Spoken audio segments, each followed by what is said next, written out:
ரீசெண்டாக நடந்த இன்டர்வியூவில் நடிகை காஜல் அகர்வால் அவர்கள் ஒரு விஷயத்த பகிர்ந்திருக்காங்க. அவங்க என்ன சொல்லியிருக்காங்கன்னா, விஜய் முதலமைச்சர் ஆனது எனக்கு மிகுந்த பெருமையும் மகிழ்ச்சியும் அளிக்குது. அவர் எப்போதுமே பெரிய விஷயங்களை சாதிப்பதற்காகவே பிறந்தவர். திரையிலும் நிஜ வாழ்க்கையிலும் விஜய் சார் மிகவும் யதார்த்தமான மனிதர். அவரது அரசியல் பயணம் எனக்கு 100% உற்சாகத்தை தருகிறது. நானும் தமிழ்நாட்டில் வாக்காளர் ஆக இருந்து அவருக்கு வாக்களித்திருக்க வேண்டும் என்று ஆசைப்படுகிறேன் அப்படின்ற மாதிரி சொல்லியிருக்காங்க.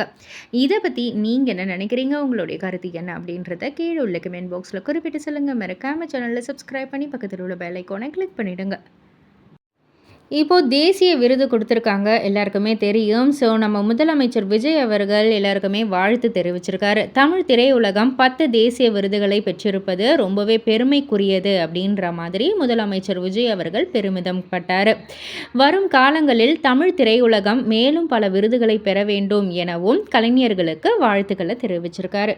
இதை பற்றி நீங்கள் என்ன நினைக்கிறீங்க? உங்களுடைய கருத்து என்ன அப்படின்றத கீழே உள்ள கமெண்ட் பாக்ஸில் குறிப்பிட்டு சொல்லுங்கள். மறக்காம சேனலை சப்ஸ்கிரைப் பண்ணி பக்கத்தில் உள்ள பெல் ஐக்கானை கிளிக் பண்ணிடுங்க. சென்னை சைதாப்பேட்டையில் உள்ள வரலாற்று சிறப்புமிக்க MC ராஜா சமூக நீதி மாணவர் விடுதியில் ஜூலை 17ஆம் தேதி முதலமைச்சர் அவர்கள் திடீர் ஆய்வு மேற்கொண்டார் இல்லையா? விடுதியில் தங்கியுள்ள கல்லூரி மாணவர்களின் அடிப்படை வசதிகள் மற்றும் குறைகளை நேரிலேயே கேட்டறிந்தார். இது குறித்து உடனடி நடவடிக்கை எடுக்க அதிகாரிகளுக்கு அறிவுறுத்தியிருந்தார். அதன் தொடர்ச்சியாக முதல்வர் ஆய்வு செய்த 24 மணி நேரத்திற்குள்ளேயே மாணவர்களின் அனைத்து நியாயமான கோரிக்கைகளையும் போர்க்கால அடிப்படையில் நிறைவேற்றுவதற்கான அதிகாரப்பூர்வ உத்தரவை சமூக நலன் மற்றும் சமூக நீதித்துறை இன்று பிறப்பித்திருக்கு. இதை பற்றி நீங்கள் என்ன நினைக்கிறீங்க? உங்களுடைய கருத்து என்ன அப்படின்றத கீழே உள்ள கமெண்ட் பாக்ஸில் குறிப்பிட்டு சொல்லுங்கள். மறக்காம சேனலில் சப்ஸ்கிரைப் பண்ணி பக்கத்தில் உள்ள பெல் ஐக்கானை கிளிக் பண்ணிடுங்க. உயர்கல்வித்துறை அமைச்சர் விஸ்வநாதன் அவர்கள் ஒரு விஷயத்தை பகிர்ந்திருக்காரு. அதாவது மாணவர்களுக்கு விரைவிலேயே பம்பர் நியூஸ் காத்துக்கிட்டு இருக்கு அப்படின்ற மாதிரி சொல்லியிருக்காரு. கூடிய சீக்கிரமே மாணவர்களுக்கு நல்லதொரு சிறப்பு செய்தியை தமிழக முதல்வர் விஜய் அவர்கள் அறிவிப்பார். கடந்த ஆண்டு 1.02 லட்சம் பேருக்கு கல்வி கடன் தரப்பட்டுச்சு. இந்த முறை 1.5 லட்சம் பேருக்கு வழங்க முடிவு செய்யப்பட்டிருக்கு. ஸோ ரூபாய் 3000 கோடி அளவுக்கு மாணவர்களுக்கு கல்வி கடன் வழங்க இலக்கு நிர்ணயம் பண்ணியிருக்காங்க அப்படின்ற ஒரு சந்தோஷமான ஒரு விஷயத்தை தான் பகிர்ந்திருக்காங்க. இது மூலியமா பல மாணவர்கள் பலனடைவாங்க இல்லையா? ஸோ இதை பற்றி நீங்கள் என்ன நினைக்கிறீங்க? உங்களுடைய கருத்து என்ன அப்படின்றத கீழே உள்ள கமெண்ட் பாக்ஸில் குறிப்பிட்டு சொல்லுங்கள். மறக்காம சேனலில் சப்ஸ்கிரைப் பண்ணி பக்கத்தில் உள்ள பெல் ஐக்கானை கிளிக் பண்ணிடுங்க.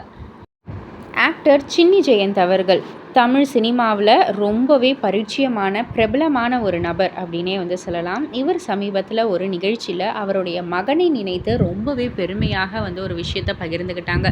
என்னுடைய மகன் IAS அதிகாரியாக இப்போது விஜய் சாரோட பணியாற்றுறாரு. நம்ம முதல்வர் விஜய் சார் கூட வேலை செய்கிறாரு.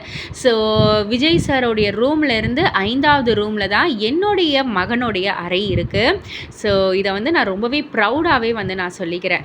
நான் சினிமாவில் விஜய் சாரோட நான் கூட வேலை செஞ்சுருக்கேன், நான் நடிச்சிருக்கேன். இப்போது என்னுடைய மகன் அவருடைய அரசு பணியில் வேலை பார்க்கிறார். இதை விட ஒரு அப்பாவுக்கு என்ன பெருமை வேணும் அப்படின்ற மாதிரி ஆக்டர் சின்னி ஜெயந்த் அவர்கள் ரொம்பவே பெருமையாகவே இதை பகிர்ந்துக்கிட்டாரு. இதை பற்றி நீங்கள் என்ன நினைக்கிறீங்க? உங்களுடைய கருத்து என்ன அப்படின்றத கீழே உள்ள கமெண்ட் பாக்ஸில் குறிப்பிட்டு சொல்லுங்கள். மறக்காம சேனலில் சப்ஸ்கிரைப் பண்ணி பக்கத்தில் உள்ள பெல் ஐக்கானை கிளிக் பண்ணிடுங்க. தளபதி விஜயோடைய இறுதி படமான ஜனநாயகன் திரைப்படம் கூடிய சீக்கிரமே ரிலீஸ் ஆக இருக்கு. ரசிகர்கள் எல்லாருமே பயங்கர சந்தோஷமாக எக்ஸைட்டிங்காக இருக்காங்க. ஸோ ப்ரீ புக்கிங்லாம் பயங்கரமாக மும்முரமாகவும் போய்கிட்டு இருக்கு. ஸோ ப்ரீ புக்கிங் டீட்டெயில்ஸை பற்றி தான் இந்த பதிவில் நம்ம பார்க்க போகிறோம். இது வரைக்கும் ஓவர்சீஸில் ப்ரீ புக்கிங் மட்டுமே 6 கோடி கிட்ட நடந்திருக்கு. கேரளாவில் 1 கோடி, கர்நாடகாவில் 2 கோடி, மொத்தமாக 9 கோடிகள் கலெக்ட் பண்ணியிருக்கு ப்ரீ புக்கிங்கில் மட்டுமே. ஸோ வேறு லெவல் இல்லையா?